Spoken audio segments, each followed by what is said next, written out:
Saat ini listrik ini sudah menjadi kebutuhan primer bagi masyarakat, ya kan. Begitu listrik ini tidak ada gitu kan ya, maka otomatis berdampak terhadap ekonomi. Batu bara kita terutama ini kan karena memang produksi kita cukup tinggi gitu kan ya. Jadi batu bara dengan kalori yang tinggi ini memang sudah mulai berkurang. Ya, high range itu memang agak sulit sekali, juga akses itu memang sudah cukup mumpuni. Memang kalau bicara tentang rasio elektrifikasi ya tahun ini masih memang di 99% ya, 90,9% sekian ya, tetapi PLN dan juga pemerintah terus mendorong agar masyarakat kita ini bisa mendapatkan akses ke legalistikan seluruh 100% di seluruh wilayah Indonesia. Pak Mamit, affordable bisa nggak sustainable? Atau memang image-nya kalau affordable ya pasti nggak sustainable? Begitu juga terkait dengan cadangan migas kita juga sudah mulai menipis. Kegiatan-kegiatan eksplorasi kita juga belum banyak menemukan potensi-potensi yang baru gitu kan ya. Ini menjadi tantangan tersendiri manapun ini harus tetap diteruskan oleh anak cucu kita gitu kan ya dalam pengadaan. Dan potensi-potensi yang ada ini terus harus kita kembangkan untuk menuju energi yang lebih bersih. Assalamualaikum warahmatullahi wabarakatuh. Halo Sobat Impact semuanya. Pada Impact Talks kali ini kita akan mengangkat tema membangun ketahanan energi, dampak ekonomi, sosial, dan lingkungan di era transisi energi. Hari ini kita telah kedatangan tamu yang sangat istimewa sekali, yakni Bapak Mamit Setiawan, selaku Corporate Secretary dari PT PLN Energi Primer Indonesia, atau kerap disebut dengan PLN EPI. Perusahaan ini memegang peran kunci dalam memastikan tersedianya energi primer bagi pembangkit listrik nasional. Beliau memiliki pengalaman panjang dalam tata kelola dan komunikasi korporasi, serta memahami bagaimana dinamika pasokan energi primer baik sisi teknis maupun non-teknis. Pemahaman beliau mengenai ketahanan energi, transisi menuju energi rendah karbon, dan dampaknya bagi ekonomi, sosial, dan lingkungan akan memberikan perspektif yang sangat berharga bagi kita semua. Selamat datang Pak Mamit di Impact Talks kita kali ini. Sehat ya Pak? Alhamdulillah sehat. Terima kasih nih dapat meluangkan waktu, dapat sharing dengan kita semuanya. Iya. Jadi sebelum kita berdiskusi lebih dalam Pak Mamit, gimana ceritanya Pak Mamit ini menjadi pemimpin di PLN EPI, melihat background Pak Mamit sendiri adalah sarjana teknik perminyakan. Bisa sharing nggak Pak, kok sampai akhirnya bergerak di industri ini Pak? Baik, makasih. Assalamualaikum warahmatullahi wabarakatuh. Waalaikumsalam. Pertama memang ini hal yang menarik ya, dalam artian dengan background saya sebagai engineer gitu kan ya, dengan latar belakang pekerjaan lebih banyak ke teknis gitu kan ya, bicara tentang bagaimana pengeboran itu kan, bagaimana kita meningkatkan produksi lifting minyak, dan sampai akhirnya tiba-tiba berkecimpung di industri PLN gitu kan ya, perusahaan listrik yang notabene ini berbeda dari background saya sebelumnya. Jadi memang kalau ini pengalaman panjang juga dari mulai kemampuan kita dari dalam hal ini saya untuk membangun jaringan dengan stakeholder gitu kan ya. Karena sebelumnya di samping saya sebagai profesional juga di bidang energi terutama di perminyakan, saya juga waktu itu mendirikan yang namanya Energy Watch gitu kan. Energy Watch itu satu lembaga yang memang bergerak di bidang energi ya. Kita melakukan pengawasan terhadap fungsi daripada kebijakan pemerintah di sektor energi ya. Jadi tidak hanya di migas tetapi juga di minerba ya kan, terus juga termasuk sektor ketenaga listrikan. Nah dari situ mulai terbangun adanya komunikasi dengan stakeholder, di samping itu juga dengan pengalaman saya yang di bidang teknikalnya juga gitu kan, karena kan sebagai seorang pengamat pada saat itu saya tidak hanya berbicara tentang katanya, tapi kan bagaimana saya berbicara tentang data gitu kan, data dan fakta yang kita gabungkan dengan kemampuan analisis kita terhadap kebijakan yang diambil oleh pemerintah ya. Nah dari situ akhirnya kita bertemu lah gitu kan, dipertemukan di dalam pada saat PLN melakukan holding gitu kan, berdirilah yang namanya PLN Energi Primer Indonesia, di mana salah satu sektor yang di dalam PLN adalah terkait dengan penyediaan energi primer, termasuk gas, batu bara, BBM, dan juga biomas lah ya.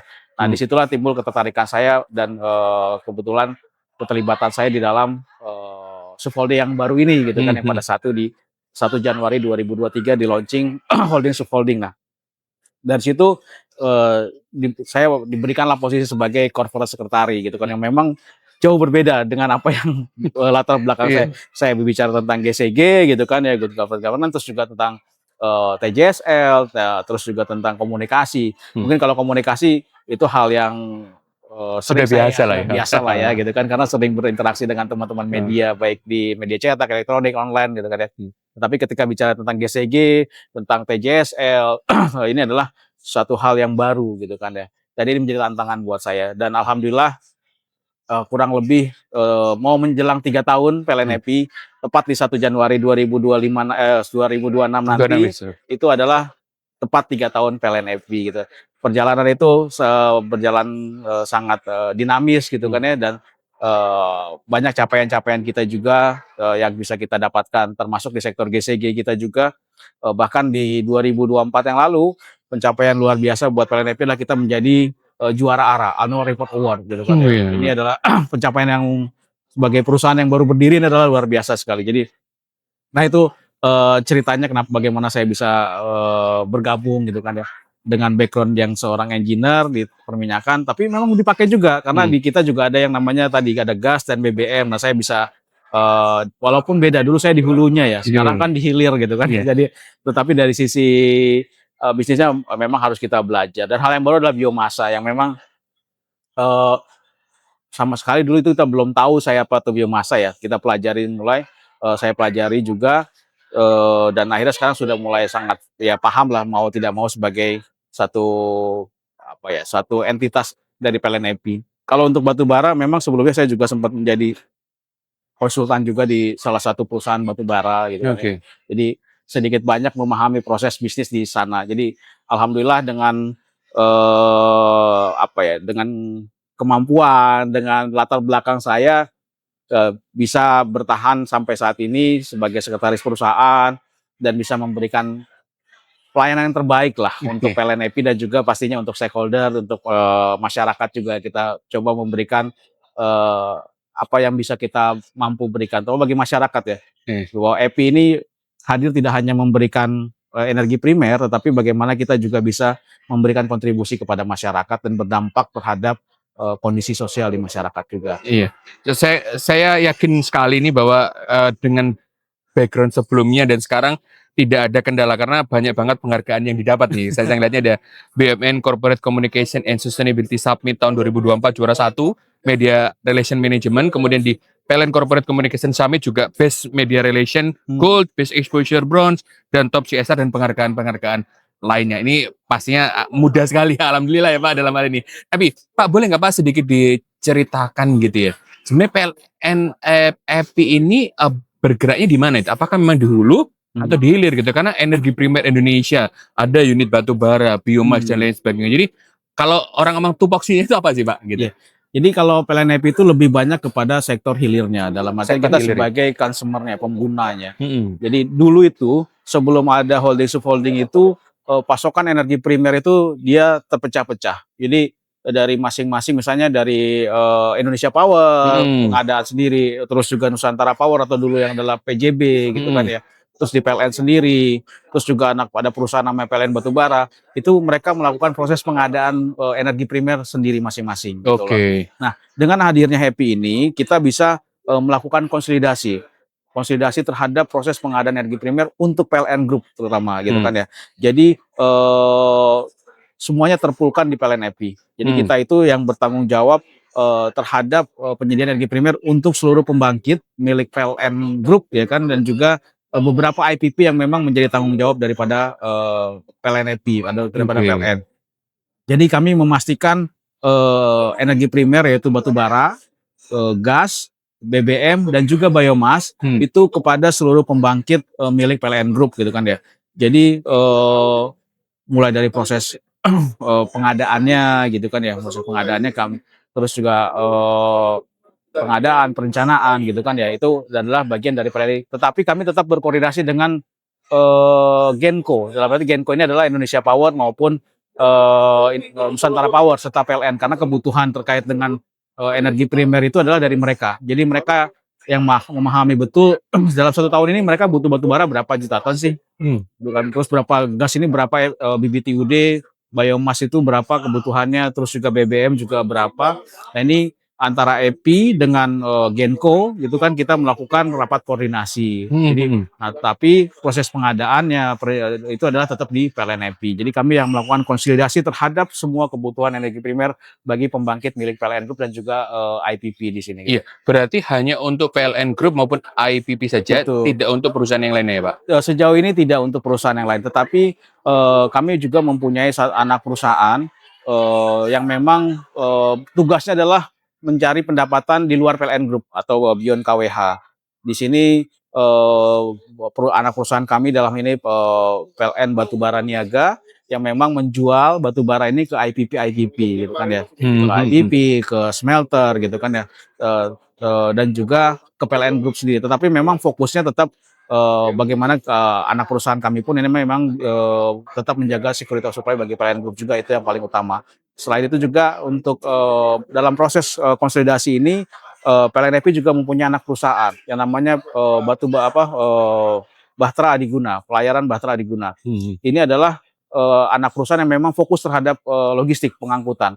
Jadi pengangkutan batu bara itu adalah di teman-teman dari anak perusahaan kami BAG yang melakukan tugasnya. Jadi memang secara bisnis PLN EP ini untuk penyedia energi primer ini memang terkonsolidasi. Kita punya source-nya itu dari energi primernya, tapi kita juga mempunyai logistiknya, yaitu dengan perusahaan anak perusahaan dengan BAG Bahtera Adiguna ini. Jadi memang benar-benar terintegrasi lah gitu kan ya, dan efisien. Karena dengan adanya terkonsolidasi ini maka bisa menjadi efisien. Kalau dulu kan masing-masing sendiri-sendiri, ya kan. Nah begitu kita konsolidasikan, nah ini adalah menjadi lebih efisien dan kami bisa melakukan negosiasi dengan mitra gitu kan. Baik itu kalau untuk batu bara memang tidak bisa karena regulated ya. Pemerintah sudah menetapkan harga DMO-nya, domestic market obligation, dan DPO-nya juga domestic price obligation sudah ditetapkan.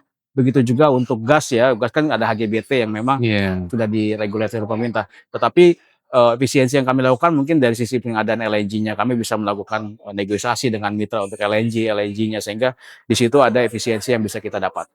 Artinya peran PLN EP ini sangat sentral dan krusial sekali ya Pak. Betul. Kalau sedikit terhambat bisa menghambat pembangkit Betul sekali. punya PLN batu-batu semua ini bisa. Betul. Jadi kalau Pak Darmo bilang PLN itu adalah nadinya Indonesia. Iya. Kalau saya bilang EP adalah jantungnya PLN. Jadi karena apa? Kalau kami tidak mensuplai energi primer, otomatis kan pembangkitnya tidak mendapatkan itu dan berdampak terhadap masyarakat gitu loh. Pasokan listriknya terganggu gitu kan, dan kita tahu saat ini listrik ini sudah menjadi kebutuhan primer bagi masyarakat ya kan. Begitu listrik ini tidak ada gitu kan ya, maka otomatis berdampak terhadap ekonomi ya kan. Dan ini yang terus kita jaga. Jadi kami terus menjaga bagaimana security of supply ini terus ada bagi pembangkit PLN Group. Jadi HOP rata-rata hari operasi kami itu memang kayak batu bara itu kita jaga terus, jangan sampai nanti ada kendala lah, apalagi di musim hujan seperti ini. Kalau kita bicara mulai November, Desember atau September bahkan itu kan cuaca selalu agak cukup berat ya gitu kan ya. Nah ini menjadi salah satu tantangan bagaimana kami bisa menjaga security of supply bagi pembangkit milik PLN. Iya. Pak, melihat peran PLN EP sendiri, kalau melihat isu ketahanan energi di Indonesia, bagaimana pandangan Pak Mamit itu sendiri, Pak? Apakah memang wah ini kita di dalam titik yang benar-benar harus berinovasi supaya bisa bertahan, atau memang ya udah ketahanan energi kita itu bagus sekali? Ya kalau kita bicara tentang ketahanan energi, pasti kita bicara tentang bagaimana trilema energi kita, ya kan ya. Nah saya melihatnya dari sisi energi security ini memang bisa dikatakan pasokan energi untuk terutama di sektor kelistrikan itu untuk batu bara, gas dan juga BBM serta biomasa ini juga cukup kuat ya, dalam arti pemerintah betul-betul memberikan dukungan ke kami dalam hal ini ke PLN dengan adanya regulasi-regulasi yang memang mendukung sektor tenaga listrikan. Nah saya melihatnya dari sisi ketahanan energi, terutama dari sisi security of supply-nya ini, energi itu bisa dikatakan kita sudah cukup kuat lah ya gitu kan. Walaupun memang ada tantangan-tantangannya juga tersendiri. Apalagi saat ini kondisi batu bara kita terutama ini kan karena memang produksi kita cukup tinggi gitu kan Hmm. ya. Jadi batu bara dengan kalori yang tinggi ini memang sudah mulai Berkurang. ya high range itu memang agak sulit sekali gitu kan. Nah, sekarang kita memang berada di posisi medium rainfall gitu kan. Oke. Tetapi inovasi-inovasi terus kami lakukan juga termasuk dengan adanya cold blending facility. Hmm. Terus kalau dari sisi sustainability-nya saya kira pemerintah kita saat ini juga sudah mulai serius juga gitu kan. Dalam artian tadi pemerintah punya target net zero emission di 2060 gitu kan ya, dan untuk mengurangi emisi gas rumah kaca. Bahkan ada beberapa program yang memang terkait dengan penggunaan PLTS itu kan ya. Terus juga kami di EPI juga salah satu program untuk mendukung sustainability-nya adalah dengan adanya biomass tersebut gitu kan ya. Apa itu biomass? Jadi biomass itu adalah kita menggunakan produk-produk seperti cangkang sawit, terus juga serbuk gergaji, terus juga ucip, Hmm. terus juga ada bongkol jagung. Hmm. Itu kita gunakan sebagai media pencampur bagi pembangkit dalam rangka mengurangi penggunaan batu bara. Nah, memang targetnya di tahun ini itu hanya 2,3 juta ton ya. Capaian tahun ini hanya mencapai 23 juta, tapi 2,3 pun sudah mampu mengurangi emisi gas rumah kaca sebanyak 2,3 juta ton juga lah. Jadi Hmm. cukup berkembang, sustainability kita juga cukup kita perhatikan. Dan dari sisi affordability-nya juga dan akses bagi masyarakat, saya kira pemerintah juga sudah memberikan akses yang luar biasa ya bagi masyarakat, dalam hal ini bisa mendapatkan akses energi ke semua lapisan, bahkan ke wilayah 3T pun pemerintah terus memberikan kemudahan gitu kan ya, dengan BBM satu harganya. Nah, kami pun di PLN pun sama dengan wilayah 3T ini terus dengan program-program misalnya PLTS komunal gitu kan ya. Terus juga dengan program lampu hemat energi gitu kan ya, yang ini. Dan juga untuk wilayah-wilayah 3T pun kami misalnya dengan program pemasangan listrik gratis gitu kan ya. Nah, ini terus kami coba kami coba dorong sehingga nanti tadi dari sisi affordability-nya dan juga akses itu memang sudah cukup mumpuni. Memang kalau bicara tentang rasio elektrifikasi ya tahun ini masih memang di 99% ya, 90,9% sekian ya, tetapi PLN dan juga pemerintah terus mendorong agar masyarakat kita ini bisa mendapatkan akses ke tenaga listrikan 100% di seluruh wilayah Indonesia sih nanti ke depannya sih. Pak, kalau boleh tahu fokus sustainability inisiatifnya PLN EPI sendiri yang tadi Pak Mamit sampaikan adalah menggunakan PLTS komunal, kemudian inisiatif fokusnya di mana sih Pak kalau boleh tahu? Kalau untuk EPI sendiri saat ini memang fokus kami ada dua ya kalau bicara tentang sustainability-nya. Pertama tadi dari sisi biomasa. Nah, bagaimana kami terus melakukan inovasi-inovasi sehingga biomasa ini bisa semakin banyak penggunanya digunakan. Nah, sini memang ada 48 PLTU milik PLN yang menggunakan biomasa. Tetapi memang tantangannya adalah kalau bicara tentang biomasa ini adalah tentang bagaimana pasokannya. Karena tadi biomasa ini kan berdasarkan rata-rata dari limbah gitu kan ya. Dari limbah, terus juga limbah itu kan adanya juga cukup jauh daripada pembangkit. Nah, ini sehingga dari sisi transportasinya juga memang menjadi cukup panjang gitu loh. Nah, kita bicara tentang faktor keekonomian sendiri itu di 100 km itu masih ekonomis lah. Tapi ketika sudah melebihi 100 kilo itu memang agak pricey dari sistem Terlalu mahal ya? terlalu mahal. Nggak ekonomis lagi. Betul, tapi kami berinovasi dengan membentuk biomasa hub. Jadi ada hub-hub tersendiri yang nanti memang ini akan menjadi pengepulnya lah, istilahnya kan seperti itu, sehingga jarak ini bisa menjadi lebih dekat lagi dan lebih mudah lagi karena terkumpul menjadi satu distribusi sendiri gitu kan. Terus juga kami berinovasi dengan membuat biomasa marketplace. Jadi ada aplikasi yang memang kami ciptakan dalam ini PLN Group membuat aplikasi marketplace biomasa. Jadi para produsen, para petani bahkan itu kan, nah itu kita bisa langsung bertransaksi di sana. Terus inovasi yang kami lakukan lain ada yang namanya Green Economy Village gitu. Green Economy Village. Jadi dan kami sedang membangun Green Economy Village di Yogyakarta. Ada beberapa wilayah di Yogyakarta, Tasikmalaya, Cilacap gitu kan ya. Ini sedang kami kembangkan Green Economy Village dan juga integrated farming system. Memang ini dari sisi pasokan biomasa belum terlalu terlihat karena program ini adalah program jangka panjang. Jadi program ini kami lakukan dengan memanfaatkan lahan-lahan kosong milik masyarakat, milik Pemda gitu kan. Kalau di Yogyakarta kami bekerjasama dengan Kesultanan Yogyakarta, memanfaatkan Sultan Ground di sana untuk ditanami dengan tanaman multifungsi gitu ya. Nah, dampaknya apa? Jadi begitu Sultan Ground ini kita gunakan, kita tanam dengan tanaman multifungsi. Jadi dulu misalnya di Gunung Kidul gitu kan ya, ini wilayah kita adalah Gunung Kidul, yang masyarakatnya itu memang rata-rata peternak sapi, banyak peternak sapi di sana.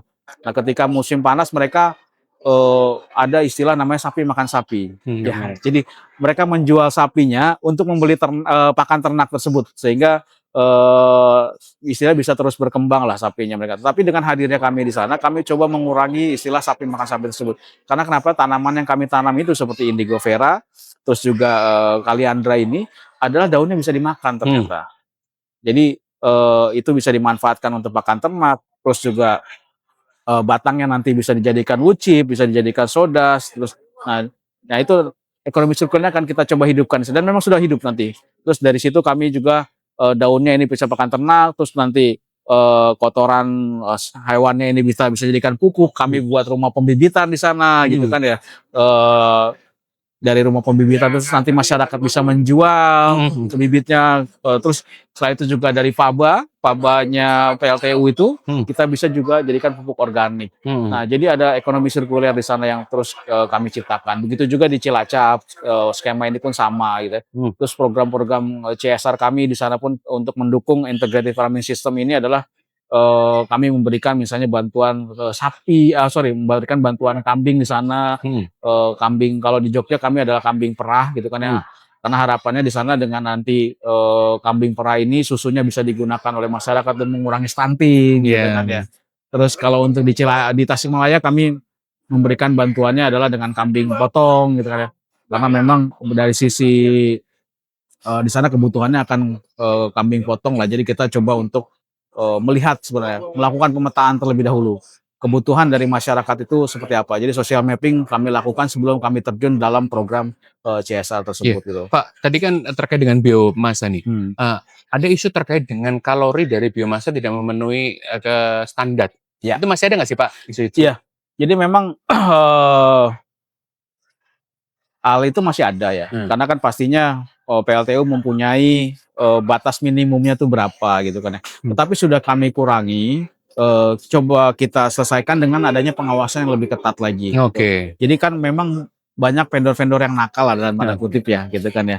Nah, ini yang kita lakukan pengawasan, makanya kami membentuk tadi ada hub-hub tersendiri, terus juga ada kami punya namanya manajer di masing-masing regional, misalnya kita buat seperti itu. Jadi dia yang berfungsi untuk melakukan pengawasan terhadap pasokan biomasa tersebut sehingga kalorinya tetap terjaga lah gitu kan. Dan dan kita memastikan sustainability-nya juga tetap jalan dalam artian ketika ini sudah berjalan dengan baik, otomatis PLTU pun tidak akan keberatan dalam artian bahwa memang sesuai dengan standarnya gitu kan ya. Jadi kalau memang tidak sesuai standar ya kita kembalikan gitu kan ya. Jadi dan masyarakat dan dalam artian ya tidak ada kerugian dari sisinya kami sebenarnya itu, ada kerugian di sisi masyarakat. Tapi bagaimana kami bisa mengedukasi bahwa ada standar-standar, bahwa memang ada karena memang harus ada dibawa ke lab gitu kan ya. Kita lakukan berapa kadar airnya, berapa kalorinya gitu kan. Itu kita analisis sendiri, ada yang melalui dan itu pun dilakukan oleh surveyor independen juga gitu loh. Jadi ini yang terus kami kembangkan lah kesadaran kepada masyarakat. Jadi saat ini sudah mulai, bahkan sudah tidak ada, tahun 2025 ini sudah penolakan terhadap pasokan biomasa ini sudah bisa dikatakan sudah tidak ada lagi. Pak, isu energi ini kan seksi sekali ya dalam hal ini di negara kita. Menurut Bapak, apa sih peran strategis komunikasi dan tata kelola perusahaan ini dalam menjaga transparansi dan kepercayaan publik terhadap isu energi ini? Iya. Saya kira peran komunikasi ini sangat penting sekali ya. Apalagi di tengah isu transisi energi ya kan. Apalagi kami gitu kan ya selaku penyedia energi primer dengan bisa dikatakan PLN ini saat ini menjadi gula gitu kan ya. Yang banyak semut-semut Ya, banyak data sama gitu kan data. ya. Ya. Nah, ini menjadi PR bagaimana kami bisa melakukan komunikasi yang baik kepada stakeholder gitu kan ya, baik itu kepada pemerintah, kepada Kementerian BUMN maupun kepada mitra-mitra kami terkait dengan proses-proses pengadaan gitu lah ya. Dan di sisi lain dan juga proses-proses pengadaan yang memang sesuai dengan aturan dan juga GCG gitu kan. Kita menyampaikan kepada masyarakat, kepada mitra ada aturan mainnya lah gitu kan ya. Terus juga kami pun bisa mengkomunikasikan kepada publik bahwa terkait dengan transparansi gitu lah. Di website kami lengkap di situ, bicara tentang laporan keuangan, terus itu kita cantumkan di website kita semua. Jadi terus juga pencapaian-capaian kami pun kita sampaikan juga ke website dan juga kami membuat rilis kepada media-media juga. Sehingga dari sisi keterbukaan publik, saya kira kami sangat transparan sekali gitu kan ya. Dan masyarakat bisa melihat secara terbuka. Terus juga ya tadi saya di awal bahwa dengan adanya kami menjadi pemenang Annual Report Award, ini adalah satu hal yang membuktikan bahwa dari sisi GCG-nya juga baik itu dari itu EVI sudah berjalan dengan baik dan transparan gitu loh. Terus dari sisi transparansi dan juga mencegah adanya fraud, kami membuka yang namanya whistleblower system. Jadi kami membuka channel baik itu di website LNEP, terus juga kami punya nomor telepon gitu kan, atau bukan kami bisa punya kode pos yang jika memang mitra-mitra ataupun masyarakat merasa ada potensi terjadinya fraud, bisa melaporkan kepada kami melalui channel BBS tersebut, di mana ini dijamin kerahasiaannya lah, gitu kan ya. Tidak hanya untuk masyarakat, untuk pegawai kami pun jika memang melihat ada potensi fraud, ya silahkan dilapor dan kita pastikan itu bisa terjaga dengan baik. Gitu loh. Jadi tidak perlu takut lah untuk melaporkan. Terus terkait dengan proses-proses pengadaan pun kami juga menyampaikan kepada di website juga. Terus kalau untuk yang besar-besar biasanya kami juga di di media nasional kami memberikan pengumuman gitu loh. Jadi masyarakat bisa terbuka, bisa melihat rencana-rencana pengadaan kami dan saya kira ini sangat transparan sekali. Ya, artinya tata kelola yang baik ini merupakan aspek fundamental, aspek yang sangat penting sekali ya Pak. Betul. Kemudian perlu juga mengkomunikasikan agar memang masyarakat maupun shareholdernya atau stakeholdernya juga tahu ya apa yang dilakukan PLN sendiri itu. Betul sekali, karena dengan GCG ini kita memastikan semua proses berjalan sesuai dengan aturan. Dan kami menjaga bahwa ke depan tidak ada potensi terjadinya temuan-temuan lain gitu loh. Prinsip 4I Principle ini memang benar-benar kami jalankan. Sebelum ke direksi mengambil kebijakan, itu sudah sangat ketat sekali kami membatasi dalam artinya menyisir ke dokumen-dokumen yang memang digunakan sehingga bisa menjadi satu approval bagi direksi. Karena itu ada tanggung jawabnya di saya, jadi saya mencoba benar-benar secara ketat gitu kan ya, bahwa kebijakan-kebijakan yang diambil oleh perusahaan dalam hal ini kebijakan direksi ini memang tidak merugikan ke depannya gitu loh. Jadi kita coba terus menjaga lah gitu kan ya. Jangan sampai nanti ada apa-apa ke depannya. Luar biasa Pak Mamit. Pak Mamit, peran PLN khususnya dalam mendukung transisi energi yang lebih berkelanjutan apa saja Pak?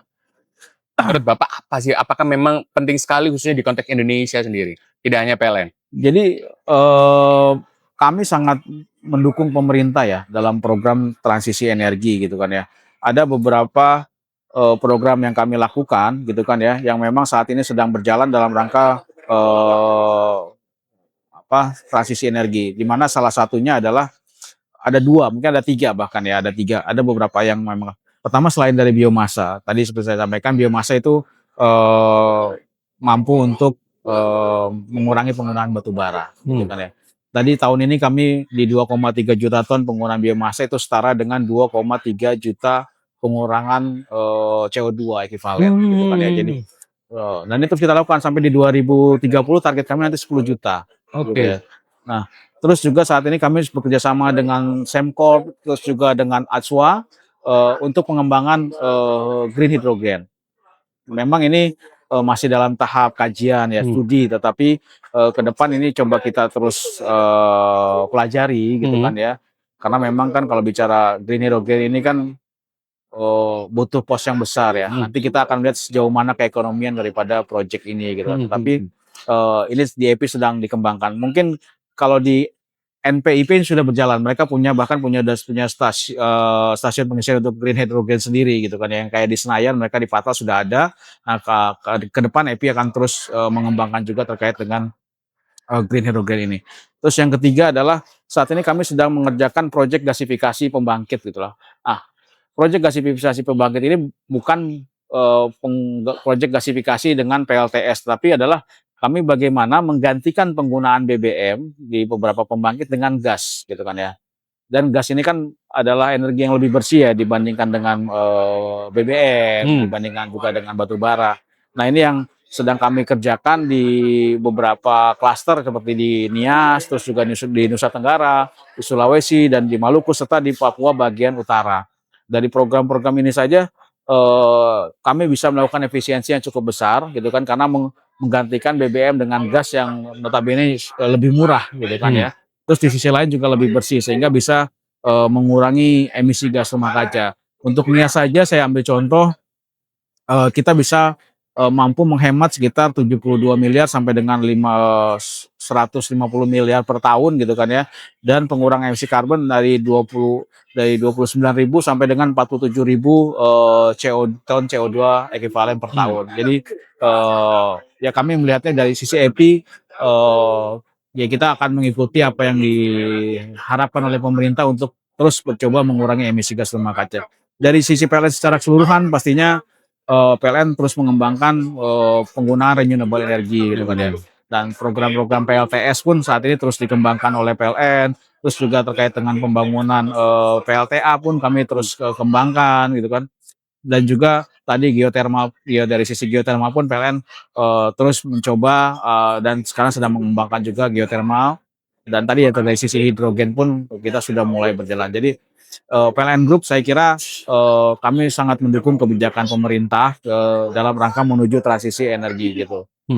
Pak Mamit, apa tantangan dan peluang dalam hal ini Indonesia dalam era energi rendah karbon atau energi yang ramah lingkungan? Ya, kalau tantangan pastinya ada pertama dari sisi harga. Ya kan? Renewable energy ini sejauh ini kan harganya cukup tinggi, ya kan? Dan Jadi ini bisa dikatakan belum ekonomis. ya untuk beberapa sudah ekonomis lah. Seperti misalnya tadi dengan PLTS ya. PLTS kan sekarang sudah karena begitu banyak produsen-produsen PLTS yang dulu sangat mahal, sekarang kosnya sangat murah sekali gitu kan ya. Nah itu memang nanti teknologi lah ya kan. Tapi seperti tadi untuk hidrogen kan masih cukup tinggi, belum ekonomis. Terus dari sisi mungkin kalau geothermal kan terkendala karena di gunung ya gitu kan ya. Jadi kita harus membangun infrastruktur yang cukup besar gitu kan ya, karena dia berada di pegunungan. Terus kalau PLTA saya kira juga sudah mulai lebih murah lagi lah, sudah bisa lebih terjangkau. Jadi pertama dari sisi harga itu saya kira tantangan yang paling utama lah. Karena kalau harganya terlalu mahal nanti berdampak terhadap masyarakat.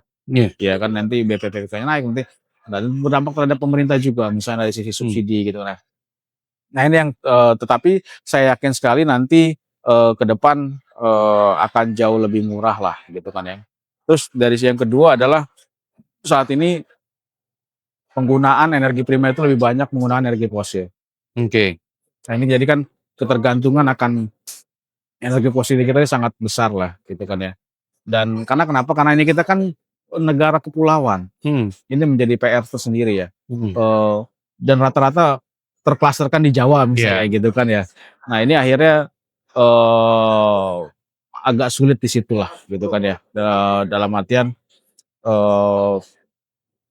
ya mau tidak mau akhirnya tetap harus menggunakan energi primer dari fosil gitu kan ya. Karena tadi butuh kebijakan-kebijakan dari pemerintah lah sehingga nanti ke depan kita bisa menggunakan energi. Tetapi di dalam RUPTL PLN sendiri, di RUPTL 2025 2034 ini untuk EBT ini jauh lebih besar porsinya, gitu kan ya. RUPTL kita jauh lebih besar. Nah ini membuktikan bahwa PLN sudah mulai, kita akan menuju ke yang lebih green lagi, gitu loh. Sorry, RPTPL apa? RUPTL ya. Apa itu Pak singkatannya Pak? Rencana Rancangan Umum Penyediaan Tenaga Listrik. listrik. Jadi kita dari RUPTL itu kita sudah lebih banyak yang ke green lah. Tadi dengan PLTS, terus juga dengan biomas kita dengan geotermal, PLTA, bahkan di dalam RUPTL kita pun sudah menggunakan rencananya itu untuk penggunaan nuklir ke depannya gitu kan ya. Jadi memang PLN sendiri sudah berupaya dan pastinya karena ini sudah tercantum di RUPTL ya, kita sudah berkomitmen untuk menggunakan energi yang lebih bersih lagi nanti ke depan. Oke. Jadi peluang-peluang pengembangannya selain mendapatkan energi ramah lingkungan, apalagi Pak kira-kira? Ya peluangnya tadi pastinya dari sisi masyarakat gitu kan ya. Jadi kita bagaimana nanti dengan energi terbarukan ini bisa mendorong masyarakat juga untuk lebih dari sisi tenaga kerja, perekonomiannya ya gitu kan ya. Terus ya ke depan dengan adanya teknologi-teknologi baru, ketika ini menjadi lebih murah lagi gitu kan ya. Nah ini jadi akhirnya masyarakat bisa mendapatkan energi yang bersih dan terjangkau. Iya. Gitu ya. Jadi Pak Mamit, di negara kita bisa nggak sih semuanya ganti renewable energy? Batu bara itu nggak ada, semua itu nggak ada. Kira-kira bisa nggak Pak?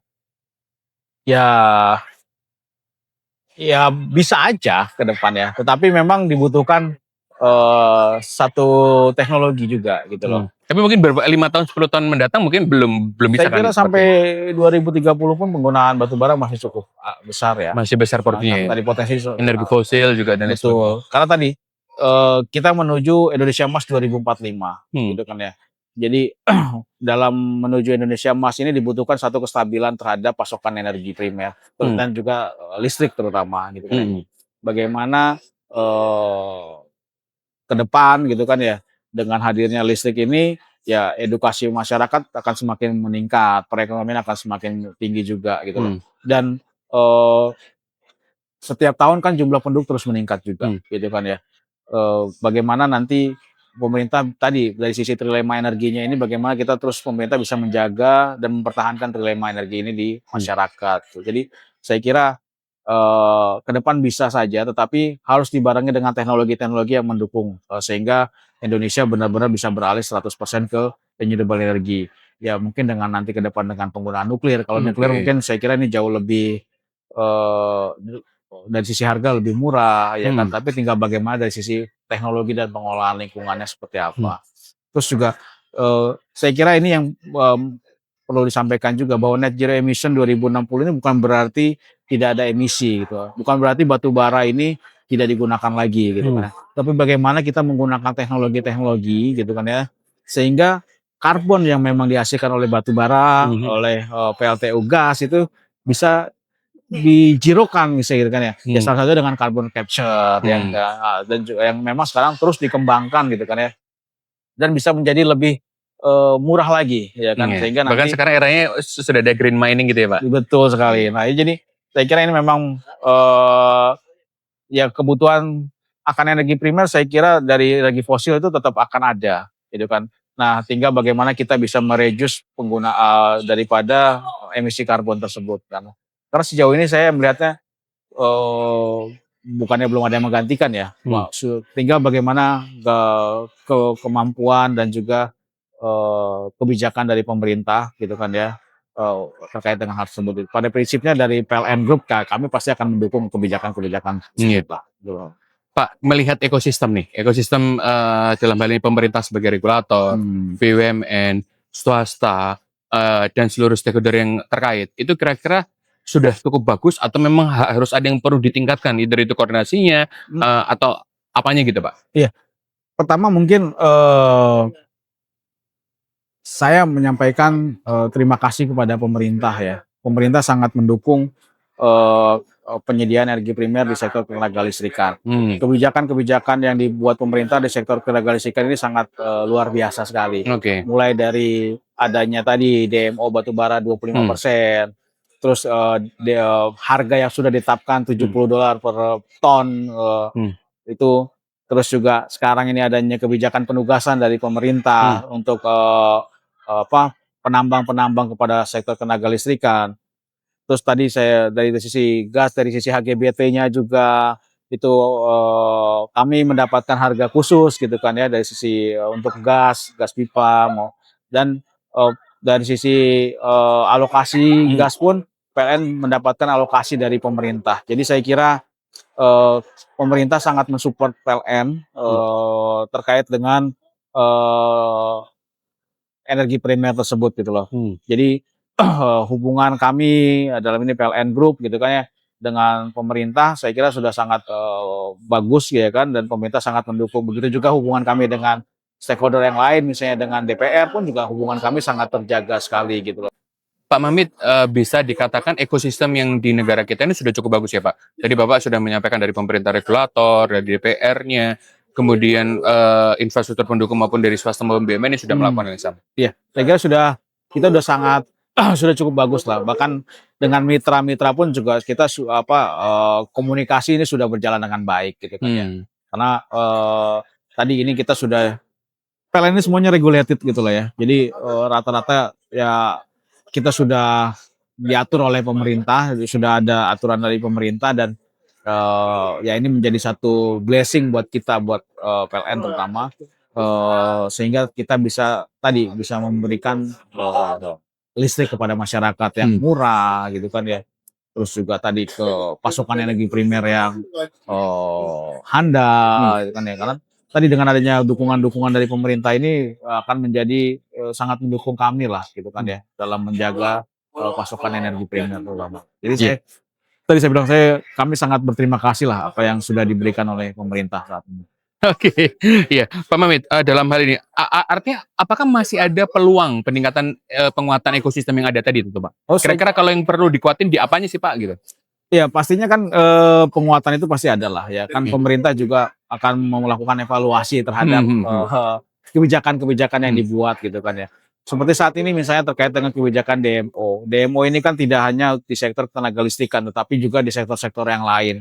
Sedangkan sepanjang tahun sampai setiap tahun ini PLN kebutuhan akan batubaranya terus mengalami peningkatan gitu. Nah, bagaimana ke depan untuk sektor ketenaga listrikan ini menjadi lebih prioritas lagi dalam penyediaan energi primer ya gitu ya. Karena tadi dampaknya kepada masyarakat juga sudah cukup besar saya kira. Nah, ini kita butuh support dari pemerintah juga, terutama dari biomasa juga, bagaimana nanti biomasa ini bisa terus berkembang, dan PLN EPI pun saat ini kami juga terus berinovasi.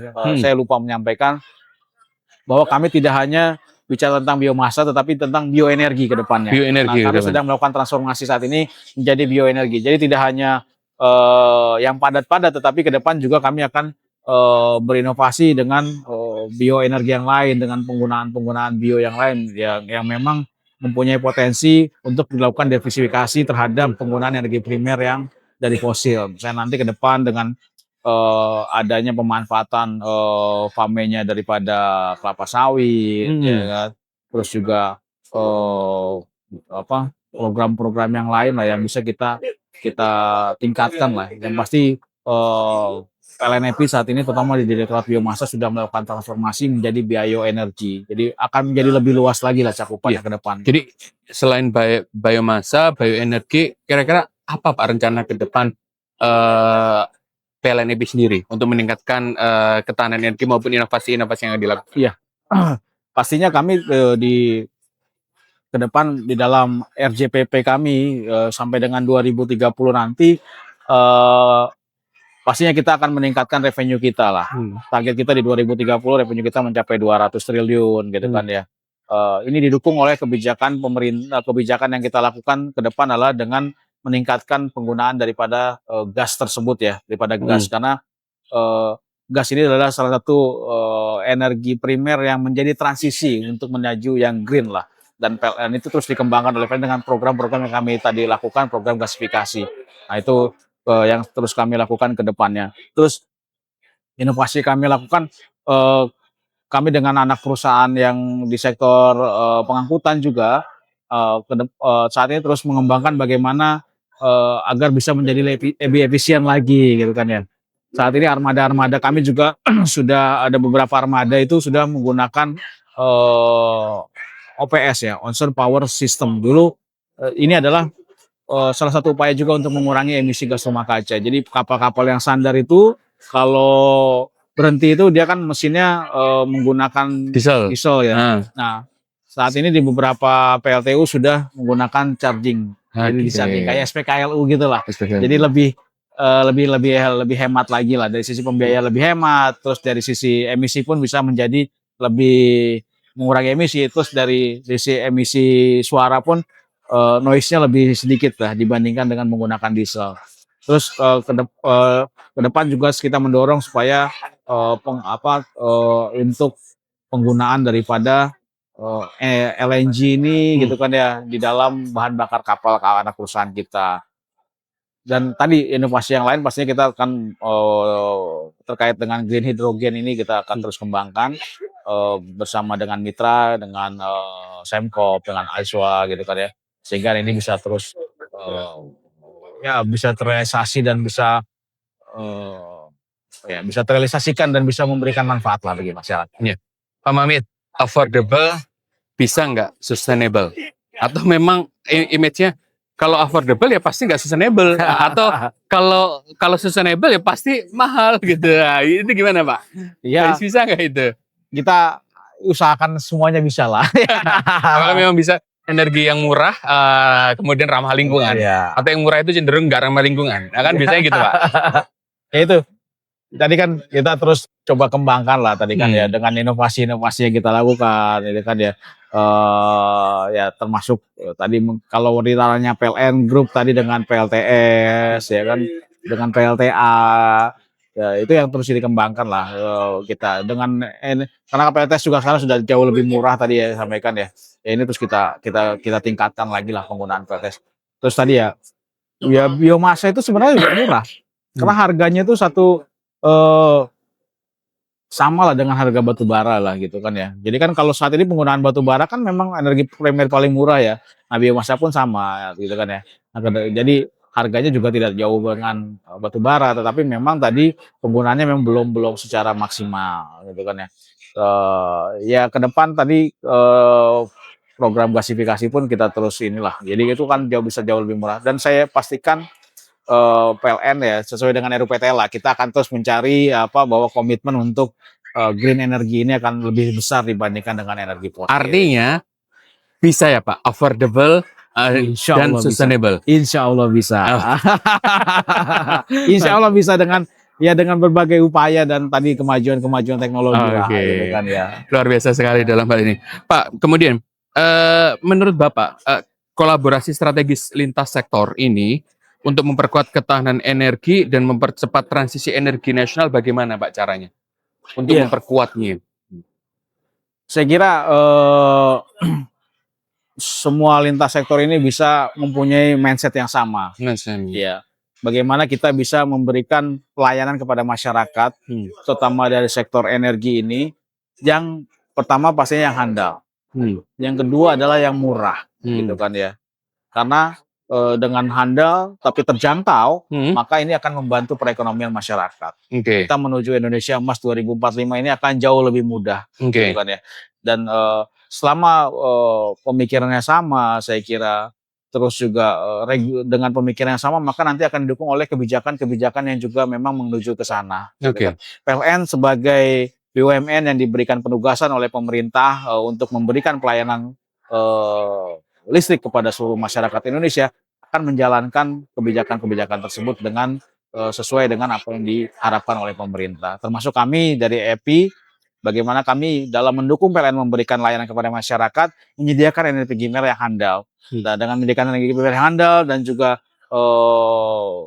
efisien, maka kami membutuhkan juga dukungan dari pemerintah bagaimana ini bisa terus berjalan. Dan saya kira kolaborasi yang sekarang sudah terjalin gitu kan ya, terjalin dengan baik dengan berbagai dengan semua lintas sektor dengan stakeholder ini alhamdulillah bisa terus dipertahankan, dan memang tadi ada masukan-masukan juga yang memang ke depan saya kira bisa saling membangun satu sama lain lah, terutama bagaimana visi kita sama memberikan pelayanan kepada masyarakat di sektor energi ini, sehingga masyarakat bisa menjadi lebih maju ke depannya, akan perekonomian juga akan terus tumbuh sesuai dengan target dari pemerintah. Nah, ini saya kira menjadi salah satu kunci utama persamaan persepsi tersebut. Iya, artinya ini merupakan komitmen dari PLN EP sendiri bahwa akan menyediakan energi yang handal, energi yang efisien, dan yang tentunya ramah lingkungan itu Betul. sendiri. Ya. Oke, luar biasa sekali Pak Mamit. Itu kira-kira kurang lebih yang akan kami lakukan ke depannya lah. Oke, Mamit, terakhir nih dalam hal ini, kira-kira apa pesan Pak Mamit sebagai corporate yang bergerak di bidang energi agar ketahanan energi kita semakin kuat, transisi energi kita juga berjalan? Iya, mungkin saat ini adalah momentum yang pas ya, karena kita dalam rangka menuju Indonesia Emas ya 2025. Dan saya kira pemerintah saat ini sudah mulai pemerintah saat ini juga sudah memikirkan langkah-langkah bagaimana menuju ke arah sana. Dan saat ini memang penggunaan energi primer terutama batu bara, terus juga gas, ini menjadi tantangan tersendiri. Tadi saya sampaikan bahwa kondisi kebutuhan batu bara atau cadangan kita saat ini yang high kalori ini sudah semakin menipis. Begitu juga terkait dengan cadangan migas kita juga sudah mulai menipis. Kegiatan-kegiatan eksplorasi kita juga belum banyak menemukan potensi-potensi yang baru gitu kan ya. Ini menjadi tantangan tersendiri. Nah, ke depan saya kira kita perlu lebih saya katakan perlu lebih bijak lagi dalam pengelolaan energi primer lah ya. Bagaimanapun ini harus tetap diteruskan oleh anak cucu kita, gitu kan ya, dalam pengelolaan. Dan potensi-potensi yang ada ini terus harus kita kembangkan untuk menuju energi yang lebih bersih gitu lah. Dan saya kira juga kita harus mulai berpikir ke depannya ya tadi melakukan inovasi-inovasi. Karena inovasi ini sangat penting.